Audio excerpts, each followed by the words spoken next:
मुरादाबाद के पंचायत भवन में भारतीय जनता पार्टी व्यापार प्रकोष्ठ के द्वारा मंडलीय व्यापारी सम्मेलन का आयोजन किया गया, जिसमें मुख्य अतिथि के रूप में शिरकत करने पहुंचे कैबिनेट मंत्री सिद्धार्थनाथ सिंह ने समाजवादी पार्टी के अध्यक्ष अखिलेश यादव पर जमकर निशाना साधा। कैबिनेट मंत्री ने कहा कि अखिलेश यादव कोरोना काल में कामगारों के पलायन का मुद्दा तो उठा रहे हैं, लेकिन सपा सरकार में कैराना में पलायन हुआ था, वह उसे भूल गए हैं। हमने तो पलायन करने वाले 45 लाख कामगारों को काम दिया है। उन्होंने कहा कि अखिलेश यादव आरोप लगाओ तो थोड़ा ध्यान से लगाओ, वरना आसमान की तरफ देखोगे और थूकोगे तो थूक आप पर ही गिरेगा। वहीं अखिलेश यादव के यूपी से बुलडोजर और सांड हटाओ वाले बयान पर सिद्धार्थनाथ ने कहा कि इसका मतलब हुआ कि फिर से यूपी में गुंडा राज और माफियागिरी आ जाएगी। इसका सीधा मतलब यह है कि उनका सपना है कि वह आएंगे तो गुंडा राज वापस आ जाएगा। छोटे दलों से सपा के गठबंधन के सवाल पर उन्होंने कहा कि अखिलेश यादव ज़्यादा ढोल न पीटते हैं।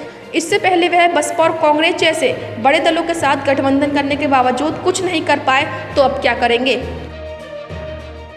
उसका जो उनका तात्पर्य यही हुआ कि बुलडोज़र हम किस पे चला रहे हैं, जो माफिया हैं, जो गुंडा राज कर रहे हैं, जिन्होंने अवैध कब्जे करे हैं, तो वो कह रहे हैं कि हम बुलडोज़र यहाँ से हटा देंगे। तो वो कह रहे, उनका मतलब हुआ कि फिर से गुंडा राज आएगा, फिर से माफियागिरी आएगी। और जो आपके डॉन चल रहे थे, चाहे वो अतीक अहमद हो, चाहे वो मुख्तार अंसारी हो, चाहे आज़म खां जैसे लोग हैं या अन्य जो लोग हैं, वो वापस फिर आ जाएंगे। तो उन्होंने सीधा संकेत किया है गुंडा राज वो आएंगे जो उनका सपना है, मगर गुंडा राज जब आएगा वो आएंगे तो गुंडा राज आएगा। जो कैराना होता था, जिसको कैराना का पलायन बोला जाता था, प्रसिद्ध हुआ था, वो आप ही के कार्यकाल में हुआ है। वो भूल जाते हैं।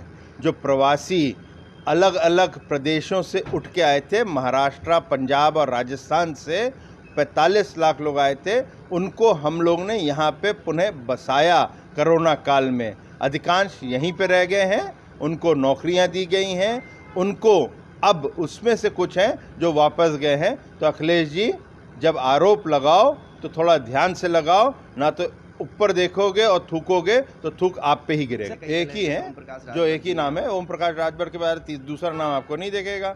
हमारे पास तो अब ऐसे भी हैं, उससे बड़े दल हैं, अपना दल है, हमारे पास निषादपुरी पार्टी है जिनकी संख्या भी बहुत बड़ी है। तो इसलिए एक पार्टी के साथ वो ढोल इतना ना पीटें अखिलेश यादव जी। और उन्होंने तो बड़ी बड़ी पार्टियाँ भी ली हैं। जब बड़ी पार्टी लेने के बाद, बुआ को लेने के बाद, भैया को लेने के बाद वो कुछ नहीं कर पाए, तो छोटी पार्टी को लेने के बाद क्या कर लेंगे।